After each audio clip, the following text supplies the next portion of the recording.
Where is it? What's that? I wondered aloud, trying to make sense of everything happening around me. As I grappled with my confusion, my husband began to face demotion at work due to a series of escalating mistakes. His lack of a strong work ethic made the demotion less shocking to him, but I noticed he was also starting to forget things with increasing frequency. Concerned, we decided it was time to visit the hospital to ensure everything was all right. I suspected it might be depression, but the doctor's words left me reeling. My husband had early onset Alzheimer's, a form of dementia. I had heard stories of younger people receiving such diagnoses, but it felt surreal to hear it about my own husband. My name is Sarah, and it has been 5 years since that day. Now I'm 49 and my husband is 53. We never had children, so I continued working after my parents passed away years ago. My husband's parents, however, are still alive, living in a quiet countryside town not too far away. They are kind and caring people, and when my husband was first diagnosed, they even suggested he move in with them. They urged me to consider divorce, believing it might be for the best. But my husband has always detested the idea of living in the countryside, and he adamantly refused to go back. I was also hesitant to rush into divorce simply because he was ill. After nearly 19 years of marriage, sharing both joyful and challenging moments, it didn't feel right to abandon him now that he needed support. Despite his fading memory, he could still manage a relatively normal life. The medication he was taking seemed to slow the disease's progression. It was a mixed bag. There were moments when he could still recognize me and perform basic tasks, yet other times he would remain unresponsive when I spoke to him. On good days, he acted like everything was fine, making it hard to believe anything was wrong. Yet when I pressed him about certain topics, he would often say he didn't know or didn't remember. His mistakes at work became more frequent, and I witnessed him become frustrated to the point of tears when faced with simple paperwork. One day, he told me, "I think I should quit my job. Will you support me if I do?" Seeing his anxiety, I couldn't bring myself to say no. He ended up resigning, and since then, he rarely leaves the house, spending most of his time at home. While he isn't causing any major issues, just occasionally leaving things out or making a mess in the kitchen, I considered it manageable. I discussed the possibility of hiring someone to help care for him while I worked, but the doctor assured me that my husband still had enough awareness to recognize danger. He suggested we revisit that option as the disease progressed. For now, he advised me to remind my husband to lock the door and not venture outside alone. Despite my worries about his well-being, my husband insisted he could manage on his own. Sometimes, he would even snap at me when I pushed him too hard. "Shut up, I'm sick, stop confusing me," he would shout, overwhelmed and frustrated. 5 years before my husband's diagnosis, when I was 39, I began to let things slide. I had just been promoted to section manager at work, which came with a nice salary increase. When he lost his job, we didn't face immediate financial struggles. We had some savings to fall back on, so there was no need to panic. Thankfully, our savings remained untouched. I was grateful for my decision to keep working through it all. All I wished for was a semblance of normalcy in our lives. However, something strange has been happening lately that has been troubling me. Items I cherished, like my brand name bags, shoes, and recently purchased clothes, have been disappearing. These were expensive pieces that I had saved up for, little treats to myself. I searched high and low, convinced I must have misplaced them, but they remained missing. When I asked my husband about it, he simply shrugged and said, "I don't know. Do you remember taking them anywhere?" I responded that I didn't, and that was the end of the conversation. He repeated that he didn't know, over and over again. This left me wondering if his illness had progressed to the point where he couldn't even recall taking things out of the house. Every time I came home from work and asked how his day had been, he would often respond, "I can't remember." The doctor had warned me that the progression of Alzheimer's could vary greatly, but lately I couldn't shake the feeling that my husband's condition was deteriorating more quickly than expected. If that were true, I became increasingly worried about leaving him alone while I worked. What if he started wandering off? I knew I wouldn't be able to handle it all by myself. In my anxiety over his condition, I secretly installed surveillance cameras around the house. My biggest fear was that he might start wandering outside or bothering others. If that happened, I needed to be able to intervene immediately. A week later, after my husband went to bed, I sat down nervously to review the footage. What I saw on the screen was far beyond anything I could have imagined. My heart dropped as I watched my husband bring another woman into our home after 5 years of marriage. I hadn't had a genuine conversation with him in ages. He always responded with vague answers to my questions. But in the footage, he was chatting easily with this woman, acting as if nothing was wrong at all. It was hard to believe this was the same man diagnosed with dementia. What shocked me even more was when I recognized who she was. It was the doctor who had diagnosed my husband with Alzheimer's, the same doctor from the hospital where his company sent him for checkups. Was this some sort of cruel joke? Were my husband and the doctor in on this together? Or worse, was the entire diagnosis a lie? As I listened to their conversation, my husband's voice rang clear on the video. "Are you sure she hasn't found out yet?" he asked. "Not at all," the doctor replied. "Dementia is such a convenient disease. I don't have to work, and whenever something comes up, I can just say I don't remember." I couldn't believe what I was hearing. The man I had devoted myself to, who I had worked so hard to support, was using his illness as an excuse for an easier life while I bore the entire burden. "You're terrible," the doctor teased. "You make your wife work while you relax at home and sneak me in here. It was your idea when I said I wanted to quit working." My husband laughed. "You said it would be perfect, and it was. I didn't think it would work out this well." The woman crossed her legs and laughed smugly along with him. "She's making all this money now, got promoted, earning more than I do, probably looking down on me. But thanks to her, we get to enjoy this time together." My husband chuckled. "Well, she's basically my ATM now, so she better keep working hard." He called me that. As if that wasn't enough, the woman asked, "Didn't you call her your housekeeper the other day?" "Yeah, housekeeper and ATM," he replied with a laugh. I felt frozen, staring at the screen as my mind struggled to process what I was witnessing. The words from the video echoed relentlessly in my mind, and then my husband said something that cut even deeper. "Oh, by the way, don't take too much stuff out of the house." My wife started to notice things missing. The woman shrugged and replied, "Why don't you just say you forgot where you put them? Blame the disease." He laughed again. "Yeah, no other illness is as convenient as this." In that moment, everything came crashing down. For 5 years, I had stood by his side, pouring my energy into taking care of the house and supporting him without hesitation. Now it all felt like a cruel joke. I had been living in darkness, completely unaware of the deceit that surrounded me. My body felt drained, and I didn't know how to react. For some reason, laughter erupted from me. Perhaps I had finally snapped, or maybe I was so overwhelmed by anger, sadness, frustration, and despair that laughter was all I could manage. But the nightmare was far from over. Later, when I checked our bank account, horror washed over me. The balance was zero. Every dollar I had saved since our marriage was gone. My husband had drained it all. In that instant, it felt as if my entire world had collapsed, as if everything I had worked for had been rendered meaningless. The next morning, as dawn's first light broke, my husband woke up completely oblivious to the storm brewing inside me.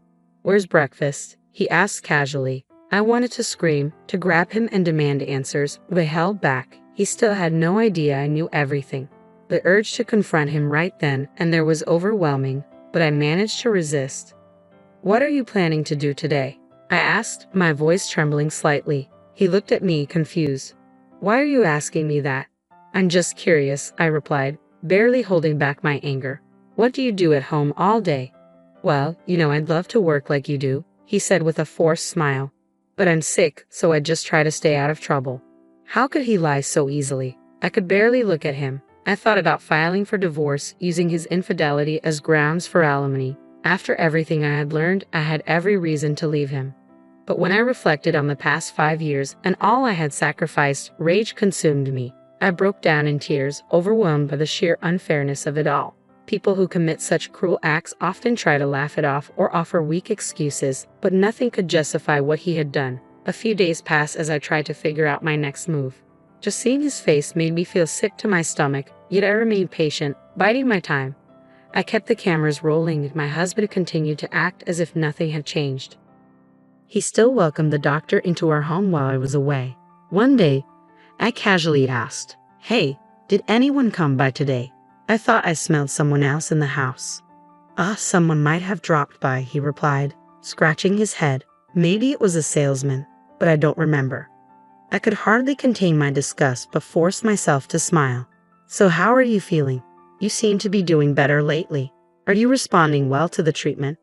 I don't think so. If anything, I feel like my memory is getting worse, he said, sounding almost convincing. The doctor said once you have the disease, you can slow it down, but you can't cure it. That's right, I said, playing along. That doctor, she was quite beautiful, wasn't she? Was she? I can't even remember her face, he replied, feigning innocence. I was astounded by how long he could keep up this charade. I could no longer sit idly by. Without telling my husband, I took the recorded footage and went to visit my in-laws. They had always been kind and considerate to me, but they were still his parents, and a part of me feared they would side with him no matter what. I worried they might say my husband cheated because I wasn't good enough or blame me for not understanding why he didn't want to work. Still, I had no one else to turn to. If they sided with him, I thought I would simply accept it, file for divorce, and move on. Mr. and Mrs. Jason, I began when I arrived. I'm sorry to bother you like this, but I need to talk to you about something important. My mother-in-law looked concerned. You look so worn out. What happened? She invited me in and offered to make me something hot to eat. Her kindness nearly brought me to tears. I was terrified of their reaction, but I had nothing to worry about. After I showed them the video of my husband and the female doctor, my in-laws immediately sank to their knees, tears streaming down their faces. My foolish son, I'm so sorry, Sarah, my father-in-law said, his voice trembling. We had no idea, my mother-in-law added, holding my hands tightly.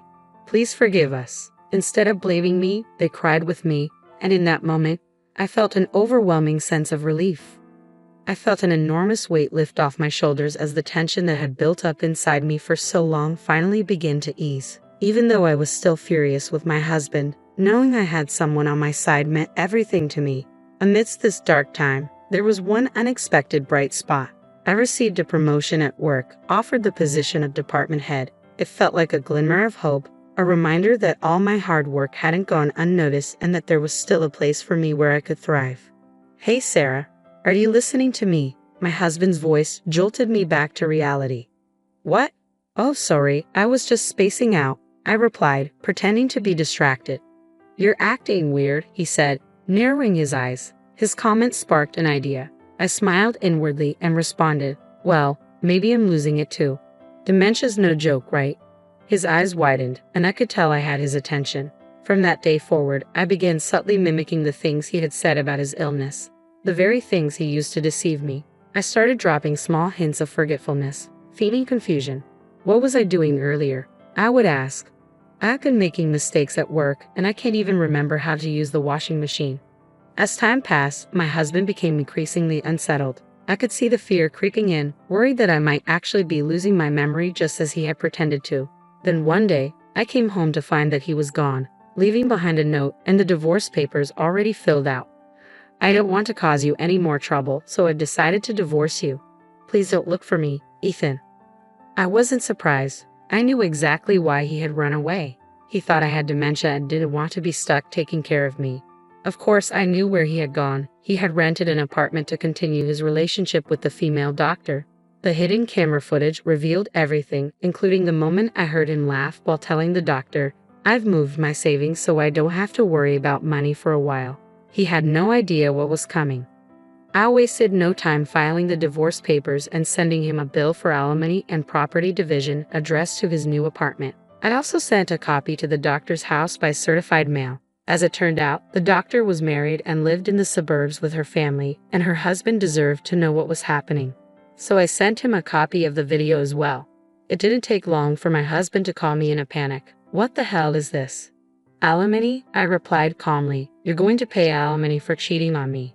Are you serious? He stammered. And you sent it to the doctor too. Of course, her husband deserves to know about it. Don't you think? I'm sure they're dealing with that mess right now. Along with the legal documents, I sent my husband a copy of the hidden camera footage. He was speechless when he realized how much I knew. How did you figure it all out? He muttered, his voice tinged with disbelief. I was surprised too, I said with a smirk. Can't believe you fell for my act, huh? You tricked me, he shouted, but it was no use. He had no ground to stand on. Trick you? I replied, raising an eyebrow. After everything you've done, do you think you have any right to be angry? After pretending to have dementia for 5 years, living off my income, and bringing another woman into our home? His bravado faded quickly, and he mumbled something, his words slurring as if he didn't know what to say. But about the division of property, he stammered. I don't have anything left, he said, his voice trembling. I smiled coldly. We still have your savings, don't we? He paused, and his expression fell. I've already spent it all, he admitted, the defeat evident in his voice. Even after everything that had happened, he was still trying to wriggle out of responsibility. But this time, there was no escape. I had everything I needed: video evidence, documents, and the truth. You don't seem to realize, I said, my voice steady. I planted cameras in the house. I heard every word you said to the doctor. I have all the footage. It's over. I have solid proof. I looked him in the eye, firm in my resolve. And your parents know everything. He erupted, fury igniting in him. How dare you tell them about this? He shouted, his anger boiling over.